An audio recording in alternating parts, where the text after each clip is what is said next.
Right now, we're about 20 hours away from a deadline to move dozens of dogs out of Charlotte's shelter and save lives. CMPD Animal Care and Control is undergoing renovations, and those will hit a new phase starting Wednesday, and that is set to remove even more kennels temporarily. If you've been following all this year, you know space is already pretty tight, and the shelter says it needs to get a lot of dogs out of the shelter. In fact, it says 25 dogs need to get into foster homes or forever homes by the close of business tomorrow. So that's 7 p.m.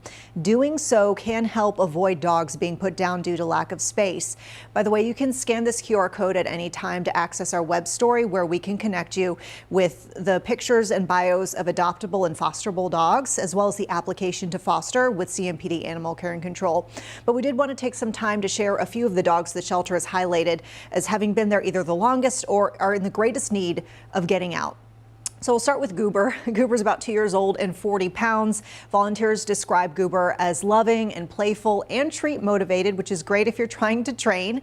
So you might consider Goober. I believe Goober's going to be over at the Toomey location, which we'll explain in just a bit what that means.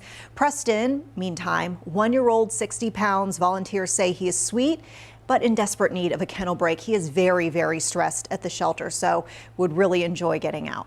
Mazzy, 9 months old, 50 pounds. So sweet. Volunteers describe her as snuggly and playful, a typical puppy. And then there's Toucan Sam, who has just the cutest face and the cutest head, really. He is 1-year-old and 60 pounds. Volunteers say he's affectionate and eager to please. So we mentioned the Toomey location. Keep in mind when you look at pups online that some will be at the Byrum Drive spot, unless their kennel location says Toomey on their bio, which is the satellite location on Toomey Avenue. So here's what you need to know about the two locations. Toomey is open from 9 a.m. to 5 p.m. The main Byrum shelter open from 11 a.m. to 7 p.m. Once again, tomorrow is the latest really to get these 25 dogs to safety.